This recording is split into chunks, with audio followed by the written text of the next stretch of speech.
I've spent a lot of time lately sitting in rooms that feel much larger than they used to. My name is Arthur. I'm 74 years old, and if you're listening to this, I imagine you're looking for something, maybe a bit of wisdom, maybe a way to make sense of your own life, or maybe just a voice to fill the silence. I'm here because I have a debt to pay, not a financial one. It's a debt of truth. A few years ago, I thought I knew everything there was to know about commitment. I had the track record to prove it. My wife Eleanor and I were together for nearly half a century, 46 years. You look at a number like that and you think, that's a success story.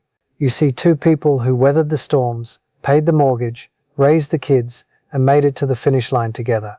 But I've learned far too late, I'm afraid, that longevity isn't the same thing as intimacy. You can spend 50 years breathing the same air as someone and still be 1,000 miles away. Eleanor passed away 3 winters ago. It happened fast. One day we were talking about what to get for the grandkids' Christmas, and a month later I was picking out a casket. It's the speed of it that breaks you. You think you have an infinite reservoir of laters and some days, and then the reservoir runs dry overnight. In those final weeks, when the house was quiet and the medicine was the only thing keeping the pain at bay, she looked at me, really looked at me, and she said, "Arthur, we spent so much energy being stable that we forgot to be alive." At the time, I felt a sting of resentment. I thought, how could she say that? I worked 60 hours a week for 30 years, so she never had to worry. I was home every night. I never looked at another woman. I was a good man by every standard society has. But as I've sat here in the silence of this house these last 3 years, I've realized she wasn't criticizing my character. She was mourning our connection. I fell into a trap that I see so many of you falling into right now. I call it the myth of the adequate partner. I thought that as long as I wasn't doing anything wrong, I was doing everything right. I wasn't hitting, I wasn't drinking, I wasn't leaving, but I also wasn't arriving. For decades, Eleanor would try to pull me into her world. She'd see a sunset and want to walk down to the creek. I'd tell her I had to finish the taxes. She'd find a local theatre group and ask if I wanted to go to a play.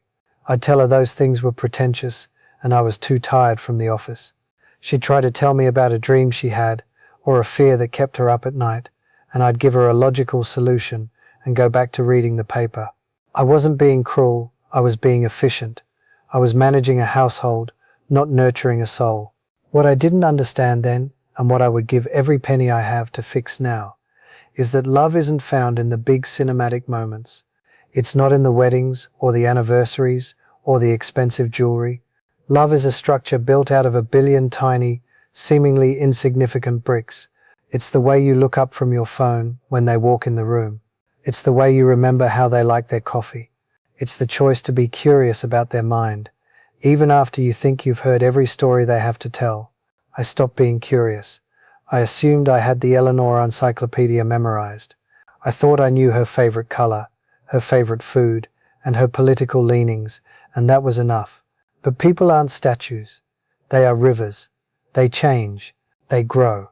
They develop new fears and secret hopes. And because I stopped asking, because I stopped exploring, the river moved on without me. We lived in the same house, but we were like two ships anchored in the same harbor, never actually boarding one another. I remember one specific Tuesday. It haunts me now. It was about 15 years ago. She came into my study with a brochure for a painting retreat in the mountains. She was so excited. She'd always loved art, but she'd put it aside to help me build my business and raise our boys. She said, "Arthur, let's go, just for a week. We can rent a cabin, I can paint, and we can just be." I didn't even look up from my laptop.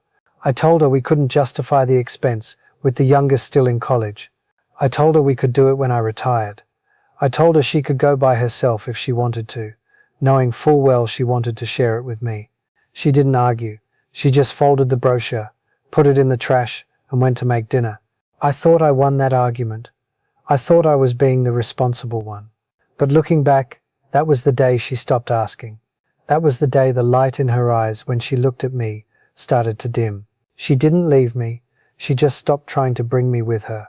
She found other outlets. She joined a book club. She spent more time with her sisters. She poured herself into the garden, to the outside world. We were the perfect, stable couple. But in the dark of our bedroom at night, there was a canyon between our pillows. After she was gone, I found a box under the guest bed. It was filled with sketches, beautiful, vibrant sketches of the mountains she never got to see with me. And on the back of one of them, she'd written, "I wonder if he knows I'm still here." That sentence, it's a blade that stays in my chest. I was there physically, I was reliable, but I was emotionally absent. I was a ghost in my own marriage. I gave her my presence, but I withheld my attention. And let me tell you, attention is the most sacred currency you have. When you give someone your attention, you are giving them a portion of your life that you will never get back. I see it everywhere now. I see couples out at dinner, both staring at those little glowing screens in their hands, not saying a word. I see people managing their relationships like they're managing a business project. Who's picking up the kids? Did we pay the electric bill? What's for dinner? If that's all your relationship is, you aren't partners. You're co-administrators of a domestic unit. You think you have time.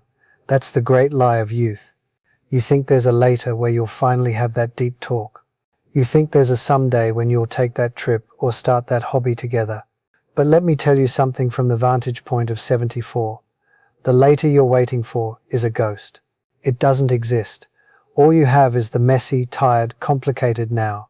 If you're listening to this and you have someone who loves you, someone who still tries to tell you about their day, someone who still asks you to go for a walk or watch the stars, for the love of God, put down whatever you're doing, look them in the eyes, listen to the things they aren't saying, be brave enough to be bored together, be brave enough to be vulnerable. I used to think vulnerability was a weakness. I thought as a man my job was to be the rock-steady, unmoving stoic. But a rock doesn't grow. A rock doesn't feel. A rock eventually just erodes into sand. I wish I had been a tree instead. Something that could bend in the wind. Something that could grow new leaves. Something that offered shade and fruit. I spent so much time trying to be right. If we had a disagreement, I had to win. I had to prove my logic was superior. I had to show her why her feelings were irrational. What an idiot I was. You can be right, or you can be close. Rarely can you be both at the same time. I walk through this house now, and I see the ghosts of the moments I missed. I see the kitchen table where I could have sat and talked to her for an extra 20 minutes, instead of rushing back to my desk. I see the porch swing where we could have watched the fireflies if I hadn't been so worried about the lawn. I went to that mountain cabin last year. I took her sketches with me. I sat on the balcony and I looked at the peaks she wanted to paint. It was breathtaking, and it was the loneliest I have ever been in my life. Because the beauty didn't matter. It was the fact that I was seeing it alone. Regret is a heavy companion. It doesn't go away. You just get stronger at carrying it. But you don't have to carry it. You still have the chance to choose differently. If you're in a long-term relationship, do something tonight. Ask your partner a question you don't know the answer to.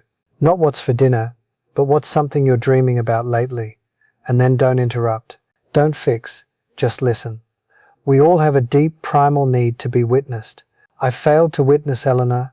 I took her for granted. I thought she was permanent. I didn't realize she was a flame that needed tending. I'm 74 years old, and I'm finally learning how to love. Love isn't a feeling you fall into. It's a practice, a daily decision. And the alternative is a silence so loud it rings in your ears for the rest of your life. Break the shell. Let the light in. While you still have the breath to say, "I'm listening," say it. And then for heaven's sake, actually listen.